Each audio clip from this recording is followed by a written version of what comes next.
Over the past week, Te Pāti Māori had added a post to their Instagram story. Now, it's not one of those things where it's permanent because it's a story, so unfortunately, whilst we have the clip, it's not easily accessible or viewable on their timeline or anything like that anymore. Nonetheless, this is what the Te Pāti Māori Instagram account put into their story, and it's basically the massive sob story that they invented in order to try and rally the troops, so to speak.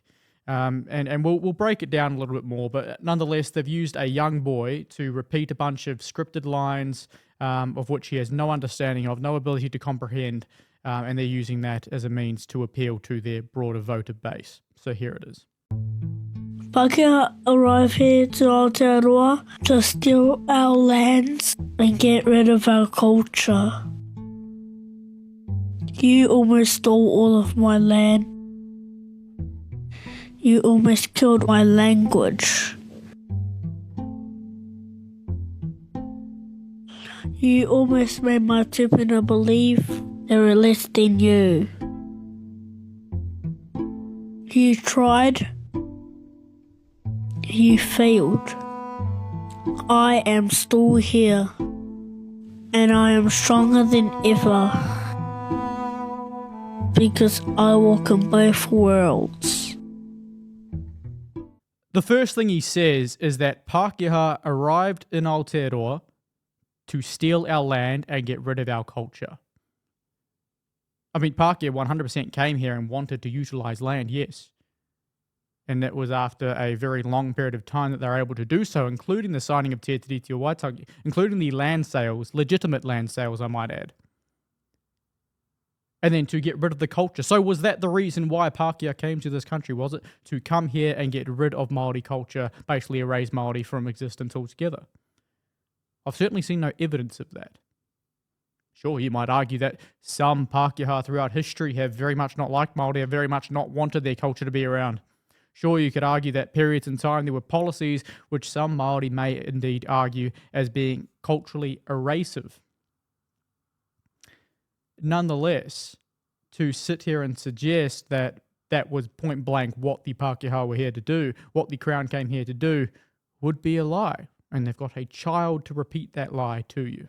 He then goes on to say that the Crown almost took all of his land, that the Crown almost killed his language.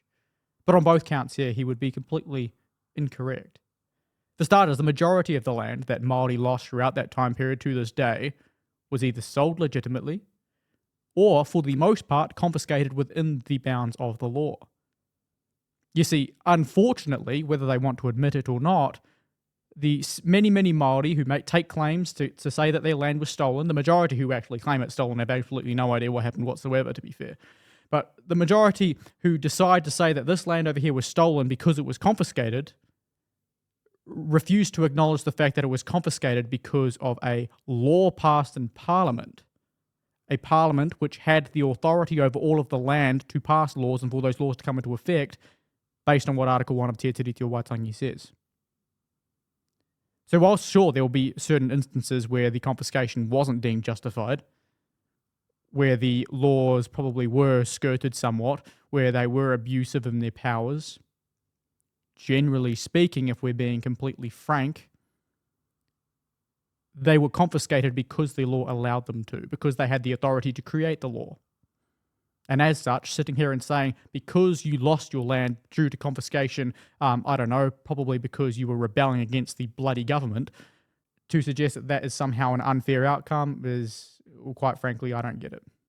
Essentially, the video concludes by him saying that the Crown nearly made his ancestors feel like that they were lesser than Pākehā, that they were lesser than the Crown, and that regardless of all that, regardless of everything that the Crown's tried to do to oppress Māori and make Māori, lose their language, lose their culture, lose their land, lose their identity, lose absolutely every element of their being, despite the inaccuracies in that he is still here and he's stronger than ever.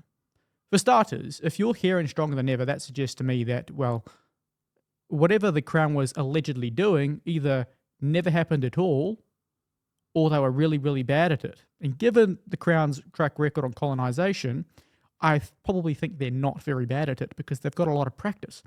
But me being a bit disingenuous aside, this annoys me. This frustrates me because they're getting a kid who has absolutely no idea what the history says outside of what his family has told him, or no idea of whoever coached him to make this video, whatever they've told him. He's got no idea what he's talking about. He's just repeating the words. And the reason why this is so disgusting to me is because of why it's being done. It's because the Pāti Māori know they can't rely on facts and logic to win an argument. They can't rely on facts and logic to draw a crowd. They can't rely on facts and logic to build a revolution. No, they have to rely on manipulation and political propaganda. The reality is, this is an appeal to emotion fallacy. An appeal to emotion fallacy, that is all it is. It's saying, hey, look, here's a small kid. You should feel sorry for this kid. Listen to what he's saying. Listen to all these things. We don't need you to question what he's saying. We don't want you to think, hey, is it what this kid's saying actually true? No, because you just see a kid. He's saying all these things. You'll take it as gospel because it's a kid. Why would a kid lie?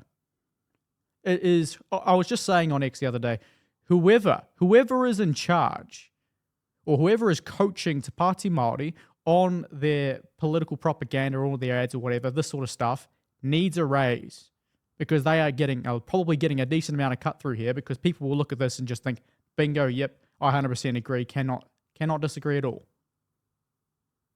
But I mean, that's the power of propaganda, isn't it? And that is all this is. This is propaganda designed to manipulate the masses. Now, many people such as myself won't even have a bar of it. I saw straight through it from the second I saw.